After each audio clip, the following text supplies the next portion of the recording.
Hi, I'm Lisa Thompson, and I'm really excited to share my peer-reviewed article with you. I hope that you enjoy it. This is something that's near and dear to my heart. Um, it's why I became a family advocate, or part of a reason, several more, just because I love children and I love helping families. So let's get started, and I'll share my screen with you. Okay.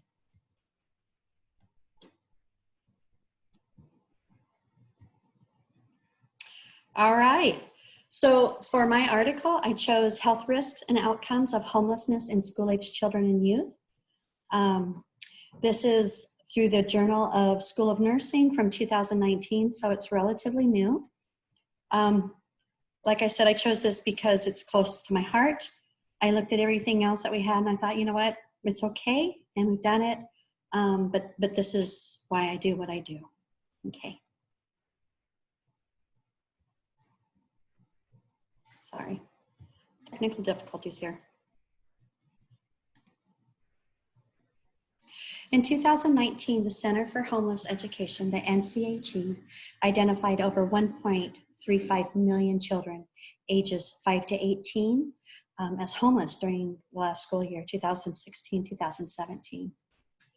The definition of homelessness is a lack of fixed or regular and adequate nighttime residence. So as a family advocate, that's one of the things we have to vet our families to find out if they qualify for the homeless McKinney-Vento. Basically, it just helps us identify families that might need some extra help and resources. So we would find out, you know, is this your home and you're here every day? And some people are like, no, we're staying with some friends right now until we can find a place. You know, those are the people that we're going to say, okay, let's get you some resources right away and make sure that you're on the track. Here are some statistics from 2019. 3.7% of families were living in cars or abandoned buildings. Some of them were in homeless shelters, transitional settings, and even kids awaiting foster care. It's not always whole families. Sometimes it's just kids on their own, which is really horrible, I think. 14.3% doubled up with family and friends. That's really common. I see that a lot. When families are enrolling children for preschool, and we talk about what's going on with their situation. 75.8% are staying in hotels and motels. Those are temporary situations. Long-term, they're not feasible because it's very expensive.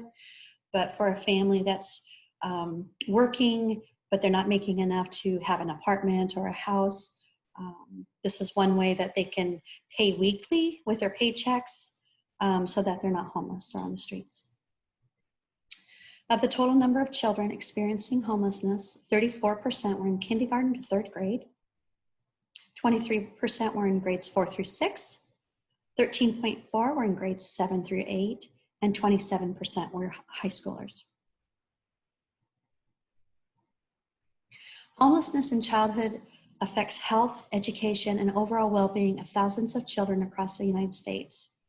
We know this to be true. If you have a house and your family, whether you live with your grandparents or foster parents, or if it's long-term foster, your mom and dad, or whoever you're living with, if that's your home and you come home to it every day and you know that you're going to have food and you know that you're secure and you have your friends and your possessions, that's a good, healthy thing. Might not always be the best situation, but it's way better than being homeless. When we're homeless, you don't have a place. You don't have somewhere to call yours. You've lost your possessions. Many times you've lost your friends and family. Very isolated. You're not going to have someone, you know, going, hey, come play at my car, you know, to their friends in preschool or in kindergarten or grade school or whatever. You know, they're going to be very private about that. So that's just some of the things. So we know that that's not healthy. That creates situations of poor health, poor mental health, poor physical health, lack of dental care, all kinds of things. It just expounds for these poor families. So we want to make sure and get that taken care of. Some of the other things we've noticed is low birth weight. If a mom is pregnant while homeless, Obviously, she's not going to be eating as well. The baby is not going to get the nutrients it needs. Other things that we've seen in preschool and Head Start is lead exposure for a lot of families. They're living in houses that are substandard. They have not been brought up to code. And we know that lead exposure messes with the cognitive skills of small children. Another thing we're going to see is arrested grade progression.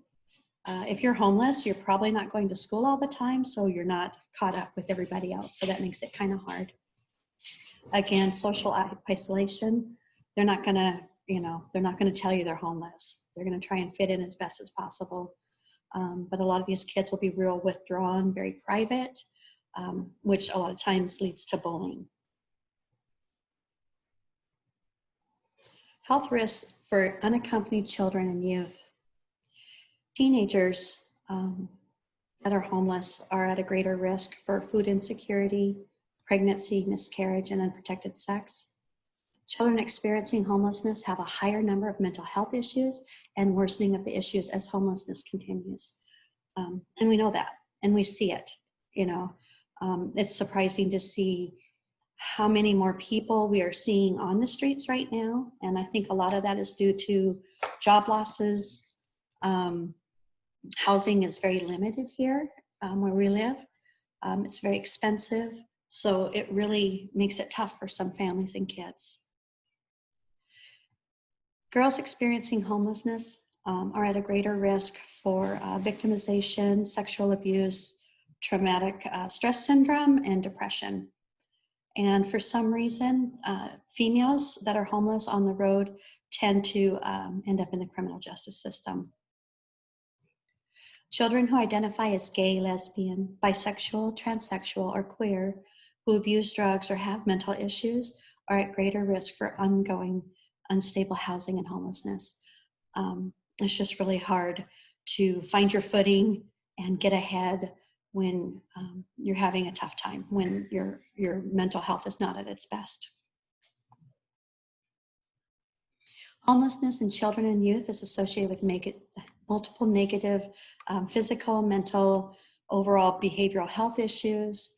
But we notice that there is still a gap in growth and testing for early childhood, our preschool aged guys. And that part of that is because they're not caught up in our census taking of who is homeless, and they need to be. So that's something that they're realizing they need to widen the gap of their search. Because the quicker we can find that preschoolers need to get into preschool, get into a daily routine where they're safe, they're fed, they're nurtured, and we're able to get the services to their families to help them on the road to health. Otherwise, we see things happening that'll just continue all through their childhood into adulthood. So at my conclusion, as hard as this information is, it's needed to serve our vulnerable children. Many children and youth experiencing homelessness will require services to address their physical, their mental, their behavioral, just a lot going on. Medical, dental, the whole picture. School nurses and family advocates, we're just really in a key position to address those factors and to direct families to resources for further assistance.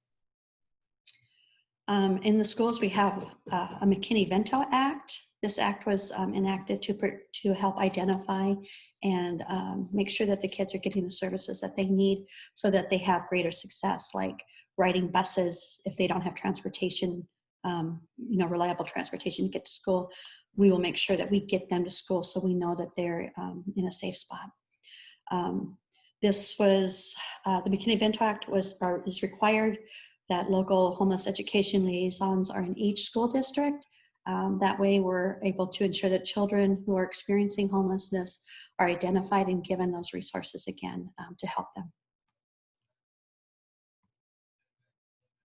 So by now you're thinking, oh my gosh, this is horrible. What can we do to help? I know, that's how I am too. Here in the Tri-Cities, we have several agencies that assist with homelessness. How you can help: donate your time, money, and resources. local missions and outreach centers. We've got the men's, women's, and children's shelter. There's also My Friend's Place, which is a teen shelter. And we have outreach centers like Impact. Impact helps, they have a psychologist there, so there's mental help, there's physical help with monies and sundries and things like that, and just people there to love on them and say you're going to be okay, and help them find a path and create a plan for success. Those people always need money. They always need people to volunteer their time, and they need resources such as clothing that is still in good shape, food, all kinds of things. So check with them. They're wonderful resources. Other sources are local churches. Many of our churches here help out with there's a diaper bank. There's hygiene bags that churches put together. There's food pantries. We have churches that meet and just talk with people. Sometimes people who are homeless and trying to get back on their feet just need to talk, and that happens too. But they need help. You know, they run on donations.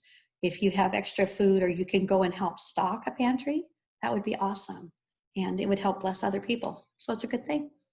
Our police department, I don't know if many people know this, but our police department has a fund, a general fund, that is for victims of crime, people who might get kicked out, you know, because their paycheck isn't going to come for a couple days.